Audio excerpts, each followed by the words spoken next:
3 ways to outsmart any avoidant man playing games with your heart. If you've ever dealt with an avoidant man, you know it's like being trapped in an emotional maze. One minute he's warm, attentive, even romantic, and the next he's cold, distant, and impossible to reach. You start replaying every word you said, wondering if you did something wrong. But here's the truth. It's not you. He's running from his own emotional discomfort, not from your worth. Avoidant men often play emotional games, not because they're cruel, but because distance is their survival strategy. The moment things feel too real, too close, they pull back to feel safe again. But here's the twist. If you know how to respond, you can completely turn the dynamic around. You can outsmart the pattern, reclaim your power, and make him realize he can't play games with you anymore. The first way to outsmart an avoidant man playing games with your heart is to stop reacting to his distance. That's where most people lose control.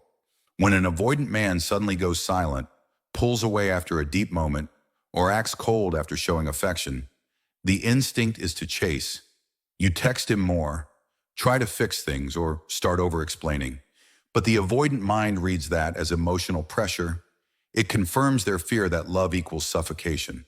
So instead of drawing him back in, your reaction pushes him further away.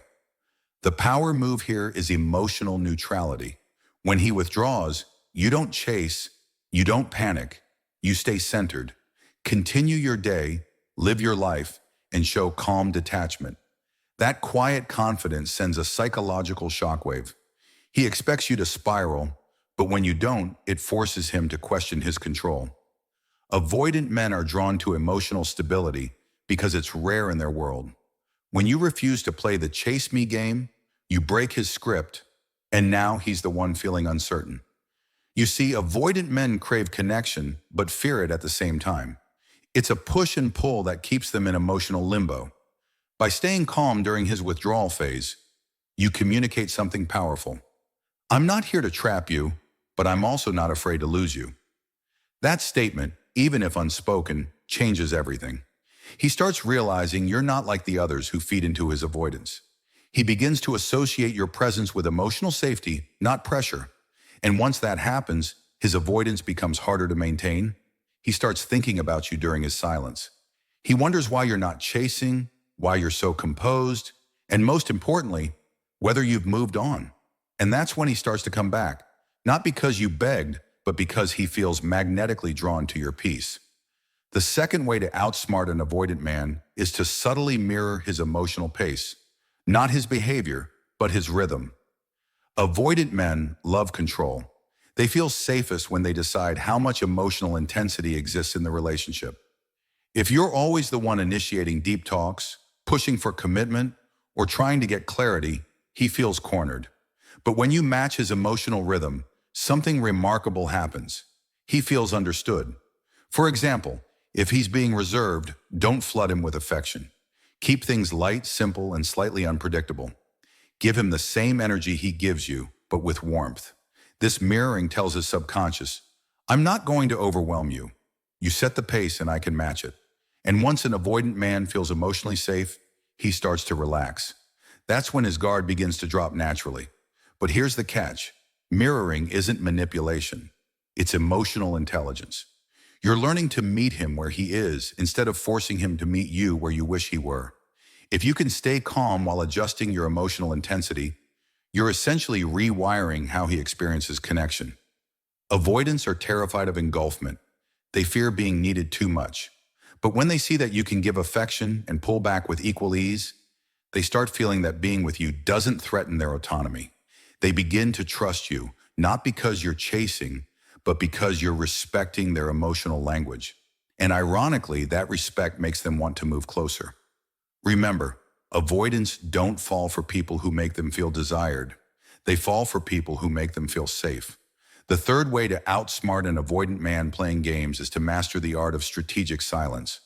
Avoidants use withdrawal as power. When things get too intimate, they create distance to reset the balance. That silence is their way of regaining control.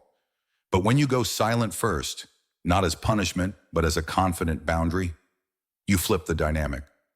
Silence becomes your power, not their weapon. If he disappears or starts playing the hot and cold game, resist the urge to explain or chase closure. Let your absence speak for you, because silence forces the avoidant to confront what they've been avoiding, their feelings. When there's no one chasing, no one soothing, no one validating, the stillness becomes uncomfortable for them, and for the first time, they're left to face the truth. They miss your presence more than they feared your closeness. Strategic silence isn't ghosting, it's self-respect. It says, if you can't meet me emotionally, I won't compete for your attention.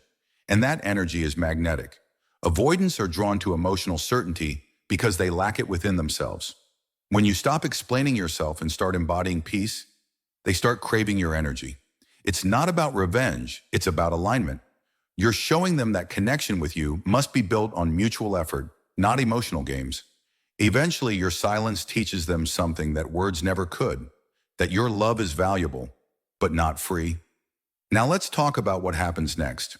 Once you've used these three strategies, emotional neutrality, mirroring his rhythm, and strategic silence, you'll start to see shifts in his behavior. He might begin testing you again, pulling back slightly to see if your reaction has changed. That's normal. The avoidant mind thrives on predictability, and when you change your pattern, he'll test it to confirm it's real. Don't panic when this happens. Keep doing exactly what you've been doing. Stay emotionally grounded, keep your boundaries firm, and never return to overgiving. Over time, he'll realize that his old games no longer work on you. And when the game stops working, the mask begins to fall. That's when the real connection begins. Because the moment he realizes he can't manipulate you through distance, he starts to see your value differently. He respects your strength. He feels drawn to your calmness. He begins to understand that with you, love isn't chaos, it's clarity. This is where avoidant men start to transform. Not because you changed them, but because your energy demanded change. You showed him what mature connection looks like, and that's something he can't unsee.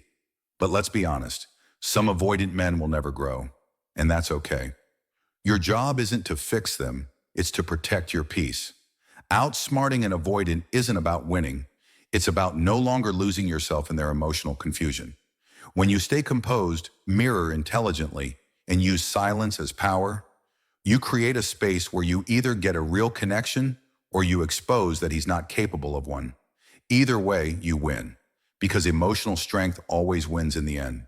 So the next time an avoidant man plays games with your heart, remember, don't chase his distance, match his rhythm, and master silence.